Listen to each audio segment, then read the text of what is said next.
हरे कृष्णा। भगवान श्री विष्णु आगे कहते हैं, नृपश्रेष्ठ, अब मैं पुनः नैमित्तिक दान का वर्णन करता हूँ। जो सत्पात्र को हाथी घोड़ा रथ दान करता है वह भृत्यों सहित पुण्यमय प्रदेश का राजा होता है। राजा होने के साथ ही वह धर्मात्मा, विवेकी, बलवान, उत्तम बुद्धि से युक्त, संपूर्ण प्राणियों के लिए अजय और महान तेजस्वी भी होता है।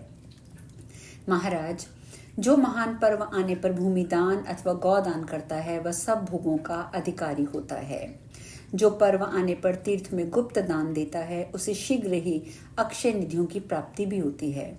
जो तीर्थों में महापर्व के प्राप्त होने पर ब्राह्मणों को सुंदर वस्त्र, सुवर्ण का महादान देता है उसके बहुत से सद्गुणी और वेदों में परागामी पुत्र उत्पन्न होते हैं।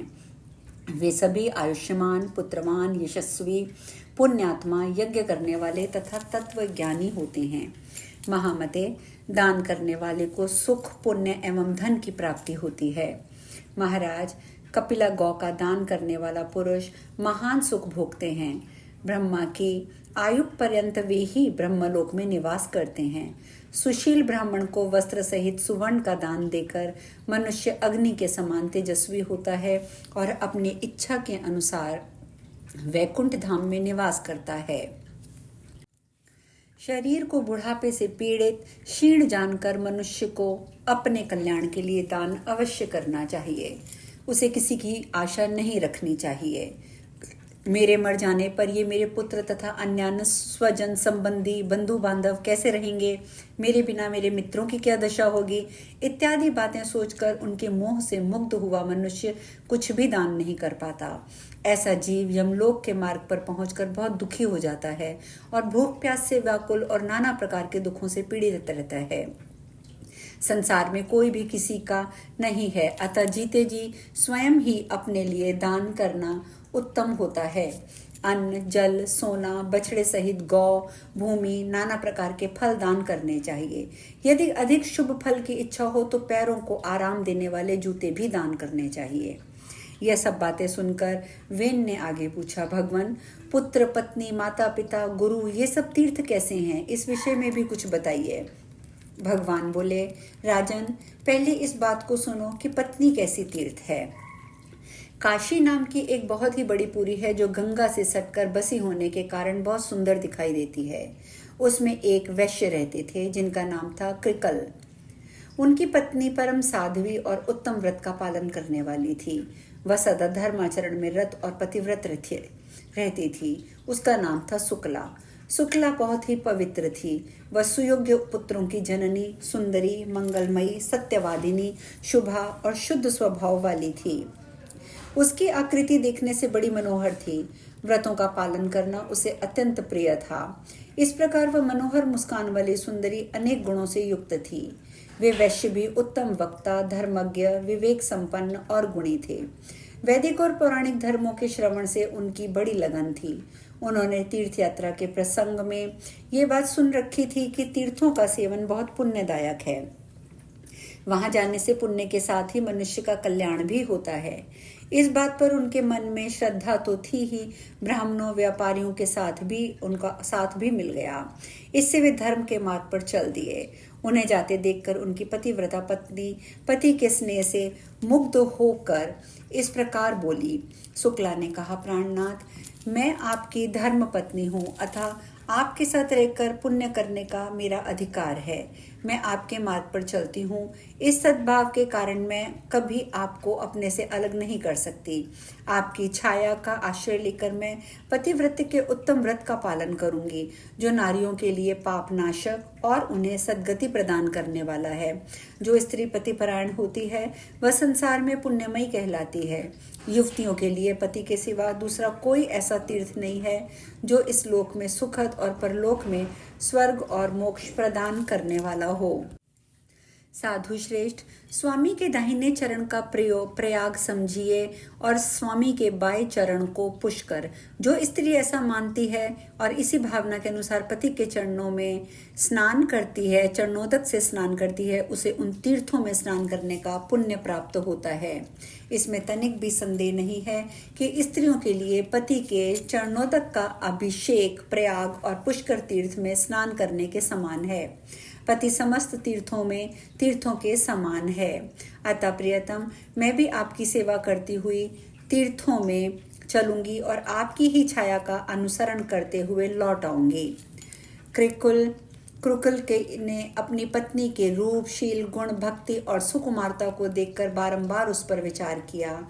कहा, यदि मैं अपनी पत्नी को साथ ले चलूं तो मैं भी अत्यंत दुखमय दुर्गम मार्ग पर भी चल सकूंगा, किंतु वहां सर्दी और धूप के कारण इस बिचारी का तो हुलिया ही बिगड़ जाएगा। रास्ते में कठोर से पत्थरों से ठोकरें खाकर इसके जो कमल के समान कोमल चरण हैं, उन्हें बड़ी पीड़ा होगी। इस अवस्था में इसका चलना असंभव हो जाएगा। भूख प्यास से जब इसके शरीर को कष्ट पहुंचेगा तो न जाने इसकी क्या दशा होगी। यह मुझे अपने प्राणों से भी अधिक प्रिय है तथा नित्य निरंतर मेरे गृहस्थ धर्म का यही एक आधार है। यह बाला यदि मर गई तो मेरा तो सर्वनाश ही हो जाएगा, क्योंकि यही मेरे जीवन का अवलंबन है, यही मेरे प्राणों की अधीश्वरी है। अतः मैं इसे तीर्थों में नहीं ले जाऊंगा, अकेला ही यात्रा करूंगा। यह सोचकर उन्होंने अपनी पत्नी से कहा, मैं तेरा कभी त्याग नहीं करूंगा। पता दिए बिना वे चुपके से साथियों के साथ चले गए। महाभाग कृकल बड़े पुण्यात्मा थे। उनके चले जाने पर सुंदरी सकुला देवा राधन की बेला में पुण्यमय प्रभात के समय जब सोकर उठी, तब उसने स्वामी को घर में नहीं देखा। फिर तो वह हड़बड़ाकर उठ बैठी और अत्यंत शोक से पीड़ित होकर रोने लगी। वह बाला अपने पति के साथियों के पास जाकर पूछने लगी, महाभागगण, आप लोग मेरे बंधु हैं। मेरे प्राणनाथ कृकल मुझे छोड़कर कहीं चले गए हैं। यदि आपने उन्हें देखा है तो बताइए। जिन महात्माओं ने मेरे पुण्यात्मा स्वामी को देखा हो, वे मुझे बताने की कृपा करें। उसकी बात सुनकर जानकर लोगों ने उससे परम बुद्धिमान कृकल के विषय में इस प्रकार कहा, तुम्हारे स्वामी कृकल धार्मिक यात्रा के प्रसंग में तीर्थ सेवन के लिए गए हैं। तुम शोक क्यों करती हो? भद्रे, वे बड़े बड़े तीर्थों की यात्रा पूरी करके लौट आएंगे। राजन, विश्वासी पुरुषों के द्वारा इस प्रकार विश्वास दिलाए जाने पर शुक्ला पुनः अपने घर में गई और करुण स्वर में फूट फूट कर रोने लगी। वह पति परायणा नारी थी। उसने ये निश्चय कर लिया कि जब तक मेरे स्वामी लौट कर नहीं आएंगे तब तक मैं भूमि पर चटाई बिछाकर सोऊंगी। घी, तेल, दूध, दही आदि कुछ नहीं खाऊंगी। पान और नमक का भी त्याग कर दूंगी। गुड़ आदि मीठी वस्तुओं को भी छोड़ दूंगी। जब तक मेरे स्वामी का पुनः यहाँ आगमन नहीं होता तब तक एक समय भोजन करूंगी अथवा उपवास करके रह जाऊंगी। इस प्रकार नियम लेकर शुक्ला बड़े दुख से दिन बिताने लगी। उसने एक वेणी धारण करना आरंभ कर दिया। एक ही अंग्या से वह अपने शरीर को ढकने लगी। उसका वेश मलिन हो गया। वह एक ही मलिन वस्त्र धारण करके रहती और अत्यंत दुखित हो लंबी सांस खींचती हुई हाहाकार करती रहती। विराग्नि से दग्ध होने के कारण उसका शरीर काला पड़ गया, उस पर मैल जम गया। इस तरह दुखमय आचार का पालन करने से वह अत्यंत दुबली हो गई। निरंतर पति के लिए व्याकुल रहने लगी। दिन रात रोती रहती थी। रात को उसे कभी नींद नहीं आती थी, ना भूख लगती थी। शुक्ला की ये अवस्था देखकर उसकी सहेलियों ने आकर पूछा, सखी शुक्ला, तुम इस समय क्यों रो रही हो? सुमुखी, हमें अपने दुख का कारण बताओ। शुक्ला बोली, सखियों, मेरे धर्मपरायण स्वामी मुझे छोड़कर धर्म कमाने गए हैं। मैं निर्दोष, साध्वी, सदाचार परायणा हूँ, फिर भी मेरे प्राणधार मेरा त्याग करके तीर्थ यात्रा कर रहे हैं। इसी से मैं दुखी हूँ। उनके वियोग से मुझे बड़ी पीड़ा हो रही है। सखी, प्राण त्याग देना अच्छा है, किंतु प्राणधार स्वामी का त्यागना कदापि अच्छा नहीं है। प्रतिदिन का ये दारुण वियोग अब मुझसे नहीं सहा जाता। सखियों, यही मेरे दुख का कारण है। नित्य के विरह से मैं कष्ट पा रही हूँ। सखियों ने कहा, बहन, तुम्हारे पति तीर्थ यात्रा के लिए गए हैं, यात्रा पूरी होने पर वे घर लौट आएंगे। तुम व्यर्थ ही शोक कर रही हो, वृथा ही अपने शरीर को सुखा रही हो, अकारण ही भोगों का परित्याग कर रही हो। अरे मौज से खाओ पियो, क्यों कष्ट उठाती हो? कौन किसका स्वामी, कौन किसका पुत्र, कौन किसके सगे संबंधी? संसार में कोई किसी का नहीं है, किसी के साथ भी नित्य संबंध नहीं है। बाले, खाना पीना मौज उड़ाना, यही इस संसार का फल है। मनुष्य के मर जाने पर कौन इस फल का उपभोग करता है, कौन उसे देखने आता है? शुक्ला बोली, सखियों, तुम लोगों ने जो बात कही है वह वेदों के में मान्य नहीं है। जो नारी अपने स्वामी से पृथक होकर सदा अकेली रहती है उसे पापनी समझा जाता है। श्रेष्ठ पुरुष उसका आदर नहीं करते। वेदों में सदा यही बात कही गई है कि पति के साथ नारी का संबंध पुण्य के संसर्ग से ही होता है और किसी कारण से नहीं। अतः उसे सदा पति के साथ रहना चाहिए। शास्त्रों का वचन है कि यदि पति का साथ ही सदा नारियों के लिए तीर्थ है। इसीलिए स्त्री को उचित है कि वह सच्चे भाव से पति सेवा में प्रवृत्त होकर प्रतिदिन मन, वाणी, शरीर और क्रिया द्वारा पति का ही आवाहन करे और सदा पति का ही पूजन करे। पति स्त्री का दक्षिण अंग है, उसका वाम पार्श्व भी पत्नी के लिए महान तीर्थ है। गृहस्थ नारी पति के वाम भाग में बैठकर जो दान पुण्य और यज्ञ करती है उसका बहुत बड़ा फल बताया गया है। काशी की गंगा, पुष्कर तीर्थ, द्वारकापुरी, उज्जैन और केदार नाम से प्रसिद्ध महादेव जी के तीर्थ में स्नान करने से भी वैसा फल नहीं मिल सकता। यदि स्त्री अपने पति को साथ लिए बिना कोई यज्ञ करती है तो उसे उसका फल नहीं मिलता।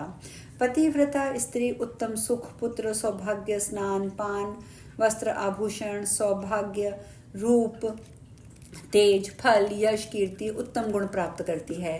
पति की प्रसन्नता से ही उसे सब कुछ मिल जाता है, इसमें तनिक भी संदेह नहीं है। नारियों का यौवन, रूप, जन्म सब कुछ पति के लिए होता है। इस भूमंडल में नारी की प्रत्येक वस्तु उसके पति की आवश्यकता की पूर्ति का साधन है। जब स्त्री पतिहीन हो जाती है तो उसे भूतल पर सुख, रूप, यश, कीर्ति, पुत्र कहाँ मिलते हैं? ये तो संसार में परम दुर्भाग्य और महान दुख भोगती है। पाप का भोग ही उसके हिस्से में पड़ता है।